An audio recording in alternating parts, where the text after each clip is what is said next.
Hello friends, welcome back to my channel Learn with Amandeep. So today we are gonna understand history chapter 1 of class 10th. The rise of nationalism in Europe. इन 1848 में Frederick Sorio नाम का एक French artist था जिसने एक imagination करके 4 pictures बनाई थी, जिनमें से ये जो आप देख रहे हो इसका नाम है द पैक्ट बिटवीन नेशन। इस इस पिक में फ्रेडरिक एक डेमोक्रेटिक रिपब्लिक वर्ल्ड की इमेजिनेशन करता है, सिर्फ कल्पना करता है और वही चीज़ ड्रॉ करता है। यहाँ पर जो ये स्टैचू आप देख रहे हो वो स्टैचू ऑफ लिबर्टी है, जो कि किस चीज़ को दर्शा रहा है, जो कि आज़ादी फ्रीडम को दर्शा रहा है, शो कर रहा है। इसके एक हाथ में टॉर्च है और दूसरे हाथ में मैन राइट चार्टर है, और ज़मीन पर जो कचरा दिखाई दे रहा है आपको वो मोनार्ची सिस्टम, जैसे जो राजा महाराजा उनके कपड़े, उनके मुकुट, ये सारी चीज़ें वहाँ पर पड़ी हुई है। इसमें आर्टिस्ट क्या बताना चाह रहा है? इसमें आर्टिस्ट यह बताना चाह रहा है कि ये जो लंबी लाइन में लोग आ रहे हैं वो मोनार्ची सिस्टम के कचरे को छोड़ते जा रहे हैं, जो कि जो राजा महाराजा रूल करते थे इसको छोड़ते जा रहे हैं और स्टैचू ऑफ लिबर्टी आज़ादी की तरफ बढ़ते जा रहे हैं। यह देखकर जो इस पिक्चर में ईसा मसीह दिख रहे हैं और एंजल्स दिख रहे हैं, वो उन सभी लोगों को क्या दे रहे हैं? ब्लेसिंग्स दे रहे हैं, उनको अपना आशीर्वाद दे रहे हैं। इस चैप्टर में हम यही सारी चीज़ें डिस्कस करेंगे जिसकी इमेजिनेशन फ्रेडरिक ने की थी, और हम यही डिस्कस करते हैं जो उस पेंटिंग में इमेजिनेशन फ्रेडरिक ने ड्रॉ की हुई है।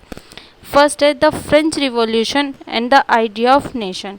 फ्रेंड्स 1789 जहाँ फ्रांस रिवॉल्यूशन हुआ था, इसका इम्पैक्ट किस पर? इसका इम्पैक्ट पूरे यूरोप पर पड़ा था, बिकॉज 1789 से पहले वहाँ पर कौन राज करते थे? वहाँ पर राजा महाराजाओं का शासन था, और ऐसा होता था जो राजा का बेटा है वही राजा बनेगा, राजा का बेटा ऐसा ही चलता था। वहाँ पे कोई नॉर्मल जो पीपल्स हैं वो राजा नहीं बन सकते थे।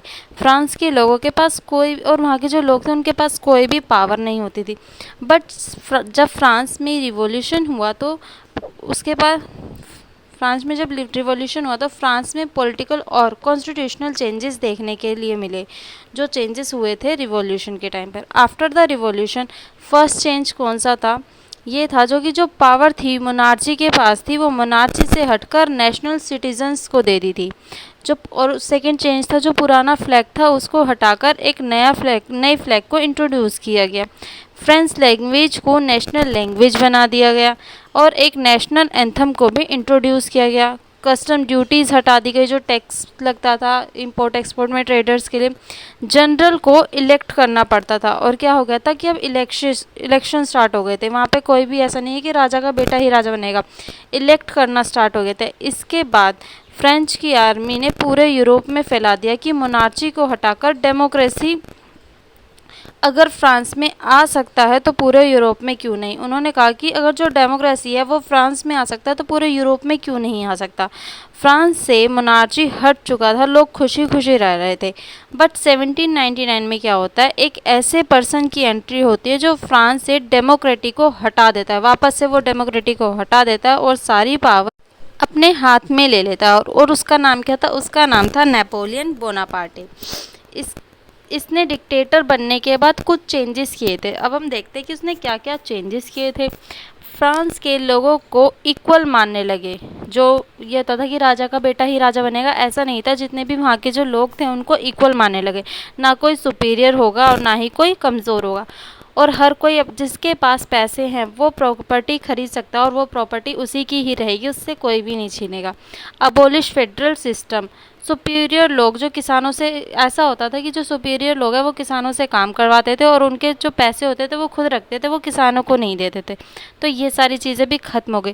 ट्रांसपोर्ट और कम्युनिकेशन सिस्टम था उसको भी बहुत इम्प्रूव किया गया। वज़न माप को स्टैंडर्डाइज किया गया, और जो अलग अलग तरह की करेंसी उस टाइम चल रही थी उनको हटाकर सिर्फ उसने एक टाइम की करेंसी कर दी थी, एक टाइप की करेंसी कर दी थी।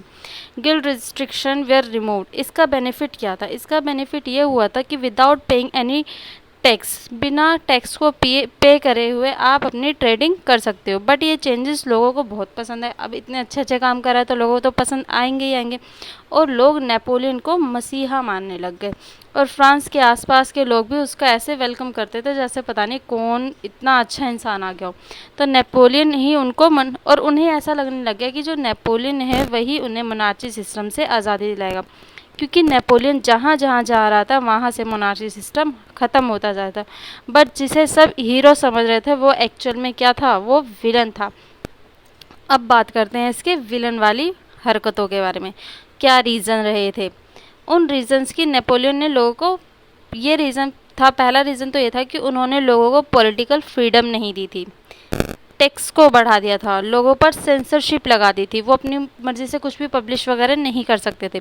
नेपोलियन ज़बरदस्ती लोगों को अपने आर्मी में भर्ती कर रहा था और ये उसका सबसे बड़ा रीज़न बना था आगे के रिवॉल्यूशन के। क्यों क्यों भर्ती कर रहा था, क्योंकि दे wants conquer all over the Europe, पूरे यूरोप पे वो राज करना चाहते थे। इसके लिए उसे आर्मी की ज़रूरत थी और आर्मी के लिए वो क्या करता था, वहाँ के लोगों को ज़बरदस्ती आर्मी में भर्ती करता था और इसी वजह से जो वहाँ की जनता थी नेपोलियन से नफरत करने लगी। अब सेकेंड है the making of nationalism in Europe. 18th century के मिड में यूरोप में कोई भी नेशन स्टेट नहीं थी। मीनिंग ऑफ नेशन स्टेट, अब नेशन स्टेट होता क्या है, जहाँ लोग सेम कल्चर कॉमन लैंग्वेज को फॉलो करते हैं। आज के टाइम में सभी सभी नेशन स्टेट हैं। फॉर एग्जांपल हैब्सबर्ग एम्पायर, यहाँ अलग अलग तरह के लोग रहते थे। यहाँ के लोगों के आइडिया, कल्चर, ट्रेडिशन, लैंग्वेज और सारी ही चीज़ें डिफरेंट होते हुए भी इनके माइंड में नेशन स्टेट का आइडिया था। लेकिन अब हमें लगता है कि नहीं आया हो, लेकिन बट इनके माइंड में नेशन स्टेट का आइडिया आता है। और अब हम बात करते हैं कि कैसे आता है। The aristocracy and the new middle class. उस टाइम पर यूरोप में दो तरीके के लोग रहते थे। एक थे एरिस्टोक्रेट, जो कि बहुत अमीर होते थे, जिसे कि सोसाइटी रईस कहती है, जिनके पास बहुत सारी ज़मीन थी, और वो माइनॉरिटी में थे, फैमिली माइनॉरिटी में थे, और वो क्या करते थे, अपनी आपस फैमिली में ही शादी कर दिया करते थे, और वो फ्रांस लैंग्वेज बोलते थे, और उनके पास बहुत ज़्यादा पावर थी, बहुत पैसा था। लिविंग ऑफ स्टैंडर्ड सेम था, मतलब वो उनका जो सेम लैंग्वेज, सेम तरीके के कपड़े पहनना, ऐसा था। अब जो दूसरे टाइप के लोग थे वो peasant, they are poor person, वो गरीब थे, उनके पास बहुत सारी ज़मीनें नहीं थी, वो एरिस्टोक्रेट्स के लिए काम करते थे और वो मेजोरिटी में थे, but they were not power, वो मेजोरिटी में होते हुए भी लेकिन उनके पास पावर नहीं थी। अब होता है इंडस्ट्रियल रिवॉल्यूशन, जिसके बाद नई वर्किंग क्लास, एक नई वर्किंग क्लास उभर के आती है। एक तो हमने भी पढ़ा है जो कि बहुत ज़्यादा अमीर थे, जो बहुत गरीब थे, और इन दोनों के अलावा जो मिडिल क्लास निकल के आते हैं उसे मिडिल क्लास बोलते हैं। इसमें ना ज़्यादा अमीर लोग थे, ना ही ज़्यादा गरीब लोग थे। दे आर एजुकेटेड, बट क्या थे, वो पढ़े लिखे थे। इन्होंने क्या सोचा, इन्होंने सोचा कि नेशन यूनिटी वाले लोग एक साथ रहेंगे, जिनका सेम कल्चर होगा, सेम ट्रेडिशन होगा, सेम लैंग्वेज होगी। और second idea is liberal nationalism, freedom of individual constitution होना चाहिए। एंड ऑफ द एरिस्टोक्रेसी, जो अमीर लोगों का जो घमंड है, इन सारी चीज़ों को ख़त्म करना चाहिए। रूल गवर्नमेंट चूज़, जो रूल है वो कौन गवर्नमेंट चूज़ करेगी, according to the people, people के अकॉर्डिंग। इक्विटी फॉर लॉ, कानून बनने चाहिए और सभी के लिए एक समान से। पर प्रॉब्लम ये थी कि वो वुमेन को सपोर्ट नहीं करते थे, सिर्फ आदमियों को ही सपोर्ट करते थे। और आदमी वो जिसके पास प्रॉपर्टी है, जिन लोगों को वो छोड़ रहे थे, वो लोग प्रोटेस्ट करने लगे। अब जिनके पास प्रॉपर्टी है वो अपने साथ उनको लग रहा है, जिनके पास नहीं है तो बुरा तो उन्हें लगेगा, और इस बुरा लगने की वजह से क्या होता है, प्रोटेस्ट करने लगते हैं वो लोग। और वहाँ ट्रेडर्स को भी बहुत ज़्यादा प्रॉब्लम होती थी, उन्हें टैक्स पे करना पड़ता था। जैसे हैम्बर्ग से न्यूरम्बर्ग आने के लिए उन्हें 11 जगह पर टैक्स पे करना पड़ता था, और हर जगह अलग अलग करेंसी की ज़रूरत पड़ती थी।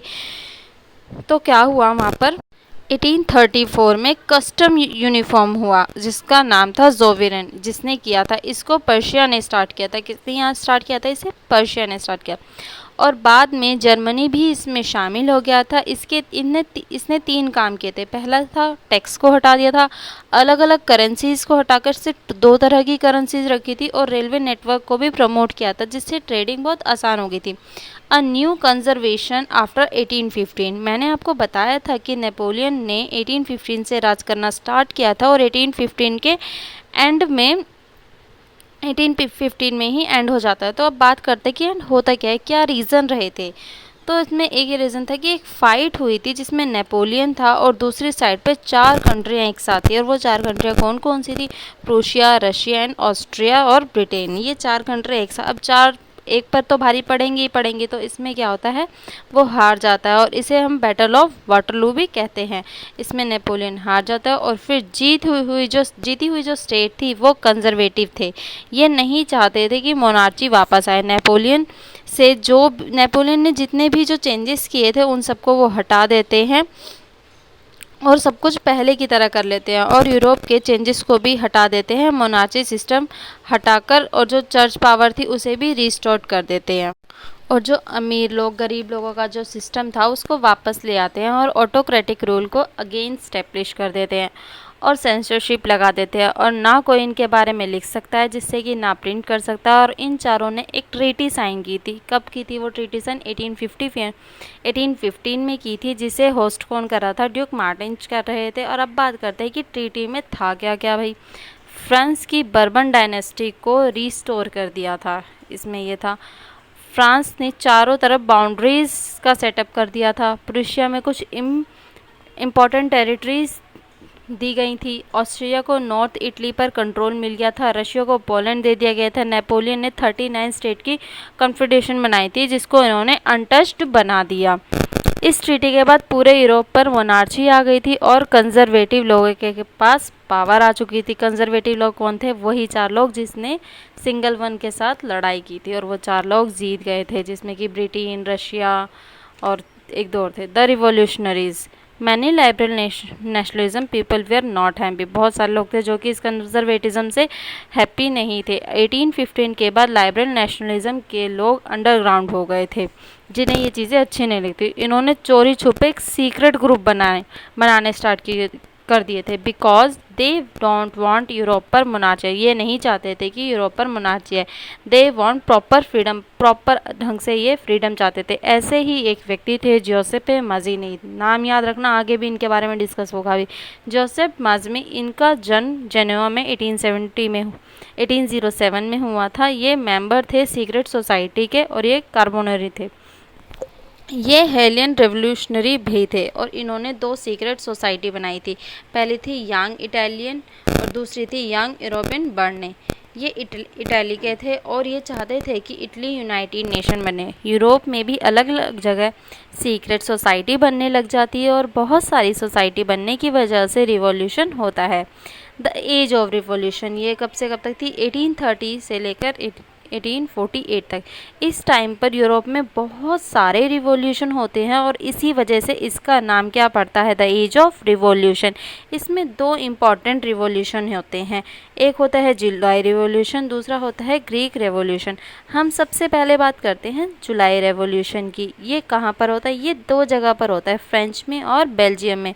और फ्रेंच में बार्बरिक को हटा दिया जाता है और कॉन्स्टिट्यूशनल मोनार्ची सेटअप की जाती है और लुइस फिलिप को फ्रांस का हेड बना दिया जाता है। बेल्जियम को और जो बेल्जियम था और उसको आज़ाद कर दिया जाता है।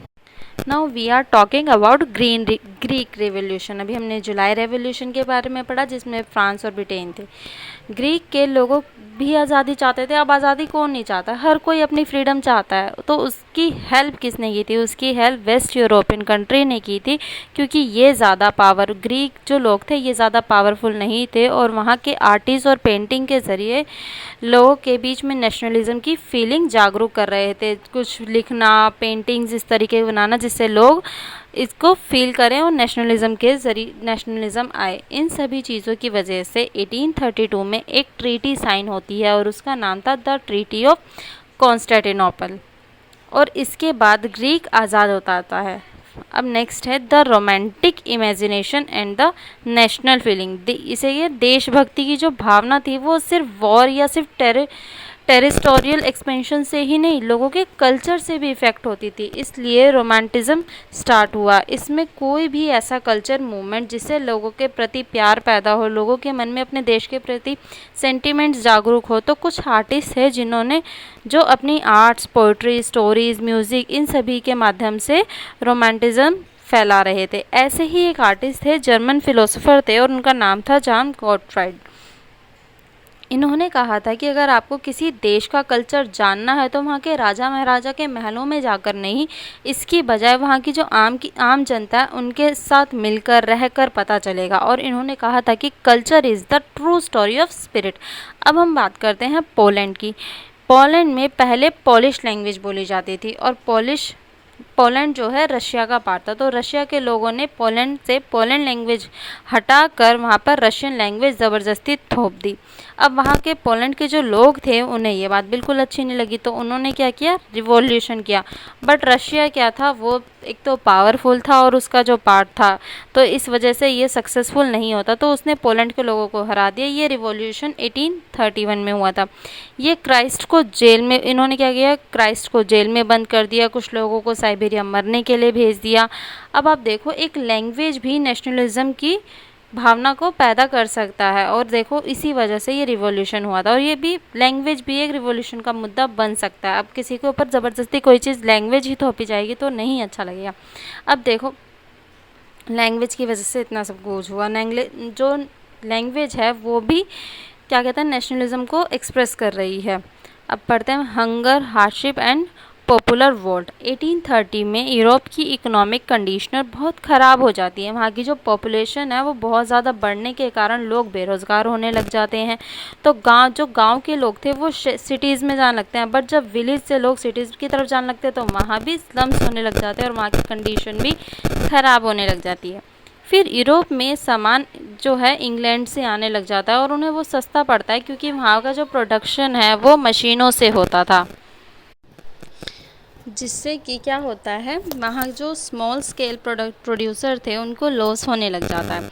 और इसी टाइम पर जो है लोगों की फसलें भी ख़राब हो जाए। अब देखो कितनी सारी प्रॉब्लम्स एक साथ आ रही हैं। अब फसलें जब ख़राब होंगी, जो थोड़ी फसलें, तो उसके प्राइस भी अप होंगे, तो ऐसे ही उसके प्राइस बढ़ने लग गए। तो जो गरीब लोग थे, जो सिटीज़ में आए थे, उनकी भी और ज़्यादा हालत ख़राब हो जाती है। और जो जितने भी गरीब लोग थे उनको खाने के लिए भी प्रॉब्लम, जॉब्स के लिए भी प्रॉब्लम। लेकिन जो अमीर लोग थे उन पर कोई भी असर नहीं पड़ रहा था, क्योंकि भाई उनके पास तो है बहुत सारा पैसा, चाहे चीज़ें महंगी हो सस्ती हो, उन्हें कोई भी इफेक्ट नहीं करती ये सारी चीज़ें। 1848 में फ्रांस के लोग सड़कों पर आ जाते हैं और लुइस फिलिप फ्रांस का जो रूलर था वो क्या होता है, डर कर भाग जाता है। अब कोई भी राजा है, अगर वो अपनी प्रजा को छोड़कर चला जाएगा तो कोई ना कोई तो चाहिए वहाँ पे रूल करने के लिए, तो किसी न किसी को रूलर बनना होगा, तो कुछ ना कुछ तो करना पड़ेगा। तो क्या होता है, इसके लिए फ्रांस में नेशनल असेंबली बनाई जाती है और ये फ्रांस को रिपब्लिक कंट्री डिक्लेयर कर देती है और फ्रांस नेशन स्टेट बन जाता है। तो फिर कुछ चेंजेस होते हैं। अब भाई कुछ चेंजेस तो होने बनते हैं कि जो भी आदमी, औरतें नहीं, जो भी आदमी 21 साल से ऊपर के हैं या 21 के हैं वो वोट कर सकते हैं, बट वुमेंस वोट नहीं कर सकती। सेकंड रूल क्या था कि सभी को काम दिया जाएगा। इससे जो अनएम्प्लॉयमेंट की प्रॉब्लम थी वो सॉल्व हो जाती, क्योंकि जब लोगों के पास काम नहीं होगा तो प्रॉब्लम्स बढ़ेगी। तो उन्होंने क्या किया, सभी को काम देना स्टार्ट किया। इसके बाद 1845 में सेल्सिया रिवोल्ट होता है और ये सेलेसिया में होता है। अब ये देखते हैं ये रिवोल्ट होता क्यों। ये रिवोल्ट इसलिए होता है क्योंकि जो वहाँ के वीवर्स थे उनकी जो पेमेंट, उनका जो कॉन्ट्रैक्टर था उसने क्या करा, उनकी पेमेंट को कर दिया कम। तो इन्होंने क्या करा, वीवर्स ने कॉन्ट्रैक्टर के घर जाकर तोड़ फोड़ की और वहाँ से वो कॉन्ट्रैक्टर तो भाग निकलता है।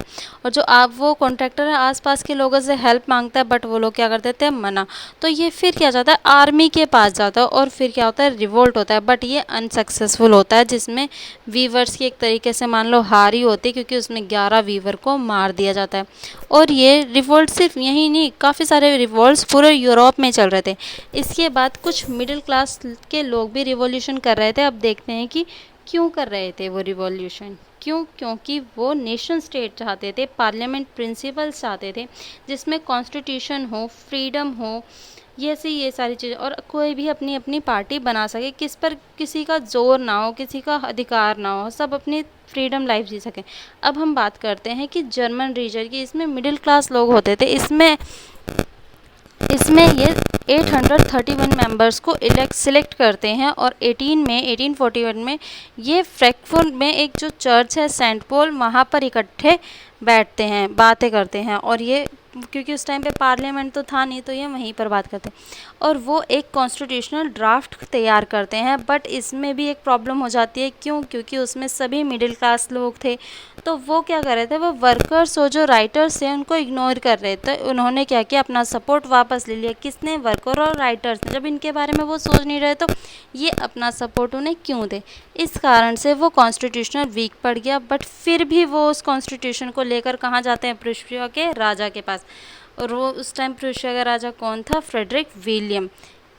बट फ्रेंड्स, कोई भी राजा चाहेगा कि हाँ कॉन्स्टिट्यूशन आ जाए और उसकी जो इम्पोर्टेंस है वो कम हो जाए। तो इसी तरीके से क्या होता है, वो अपनी आर्मी को बुलाता है और अच्छे से उनकी खातिरदारी कराता है। और एक रीज़न ये भी था कि उन्होंने वर्कर्स और राइटर्स को सपोर्ट नहीं किया था और उन्होंने अपनी सपोर्ट वापस ले ली थी। अगर वो लोग भी इनके साथ होते तो ये ज़्यादा स्ट्रॉन्ग होते, तो क्या पता कुछ और बात बन सकती थी। बट क्या हुआ वहाँ पे, अब राजा को लगा कि यार बहुत ज़्यादा रिवोल्ट हो रहे हैं, कुछ ना कुछ चेंज तो हमें कर लेने चाहिए ताकि आगे ज़्यादा बात बढ़े। तो वो कुछ चेंजेस करते हैं। वो चेंजेस क्या होते हैं? क्योंकि जनता कॉन्स्टिट्यूशन फॉर्म करना चाहती है, तो इन्हें ह्यूगरेंस और ऑटोनॉमी ग्रांटेड कर दी थी उन्होंने। और उन्होंने सर्वडम और लेबर को अबॉलिश कर देते हैं हॉब्सबर्ग और रशिया से। अब नेक्स्ट है the making of Germany and Italy. अभी ही हमने पढ़ा है कि जो लोग थे, जो मिडिल क्लास लोग थे, उनका सपोर्ट नहीं हुआ, तो वो फिर भी राजा के पास जाते हैं, बट वो कुछ चेंजेस कर देते हैं। अब आता है कि क्या मिडिल क्लासों ने रिवोल्ट करना बंद कर दिया था या नहीं? नहीं, उन्होंने बंद नहीं किया था। ये मिडिल क्लास के जो लोग थे, किसके पास गए थे? ये ज्यूकर के पास गए थे हेल्प के लिए, और वो हेल्प के लिए एग्री हो जाते हैं। और इन्हें जुंकर और प्रुशिया भी कहा जाता है, जो ये जुंकर्स थे। और फिर Junkers Otto von Bismarck, chief minister of Prussia, को बुलाते हैं और उनसे बातचीत करते हैं और उन्हें सारी रिस्पॉन्सिबिलिटी दे देते हैं। और जो उसकी मिलिट्री थी भाई, वो फाइट स्टार्ट कर देती है।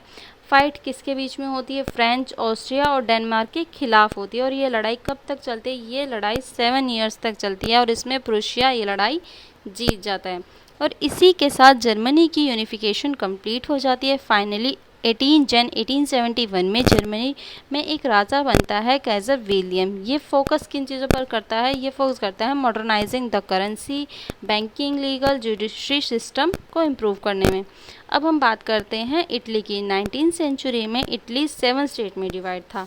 एक था सर्डिनिया, पाइटमेंट में एक राजा था जो था वो इटली लैंग्वेज जाता था, और उसका नाम था विक्टर इमैनुअल। इटली के नॉर्थ का पार्ट था वो, ऑस्ट्रिया हैब्सबर्ग का था और कंट्रोल में था। इटली के सेंटर का एरिया किसके पास था? वो पोप के कंट्रोल में था। और जो साउथ का एरिया था वो बॉर्बन किंग के कंट्रोल में था, स्पेन के। हमने पहले जोसेफ मोज़नी के बारे में पढ़ा था, अभी मैंने बोला भी था आपसे कि दोबारा हम इनके बारे में पढ़ेंगे। वो कौन थे? जिन्होंने 2 सीक्रेट एजेंसी बनाई थी, जिसमें से एक थी यंग इटली के लिए सीक्रेट सोसाइटी बताई थी। ये भी इटली को यूनिफाइड करना चाहते थे, बट ये फेल हो गए। बट 1848 में सर्डिनिया का राजा विक्टर ये ठान लेता है कि इटली को यूनिफाई करने के लिए, और अपने चीफ काउंट कवर को बुलाकर सारी रिस्पॉन्सिबिलिटीज़ देता है। और फिर रिवॉल्ट स्टार्ट होता है। 1859 में काउंट कॉवेक फ्रांस के साथ मिलकर ऑस्ट्रेलिया हाब्सबर्ग को हरा देता है और उस एरिया को कंट्रोल कर लेता है। और फिर कावल कवर जोसेफी के साथ मिलकर साउथ के पार्ट पर अटैक करता है। फिर 1860 में उस एरिया को पर भी अपना कंट्रोल कर लेता है, क्योंकि जोसेफ गैरिबल्दी की बहुत बड़ी आर्मी थी।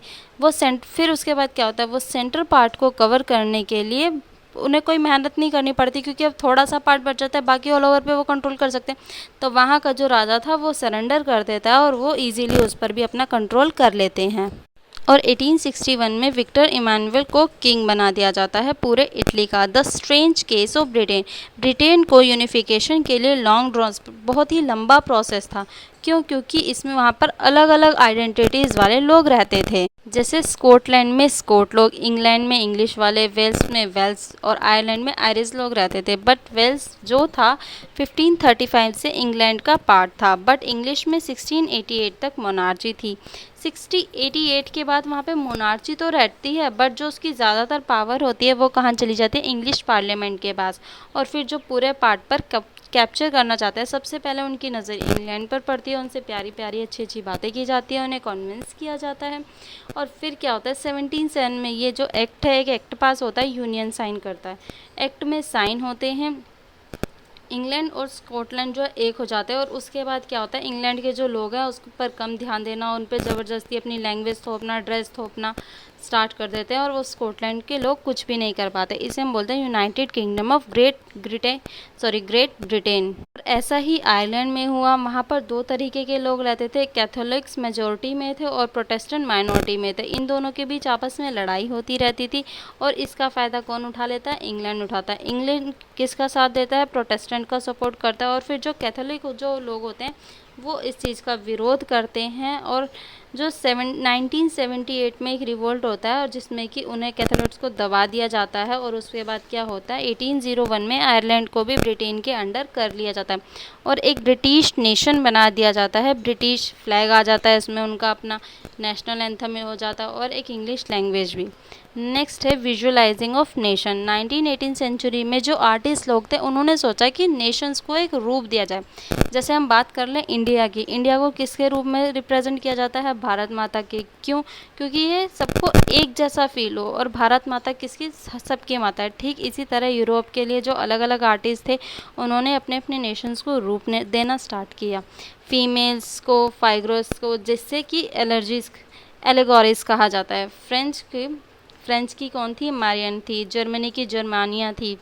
नेक्स्ट टॉपिक है इसमें नेशनलिज्म एंड इम्पेरियलिज्म।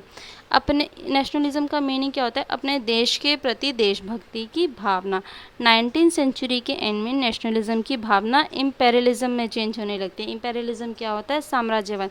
जैसे कि जो बड़ा नेशन है वो छोटे छोटे पार्ट्स को अपना कैप्चर करके अपने जो टेरिटरी है उसको एक्सपेंड करता है।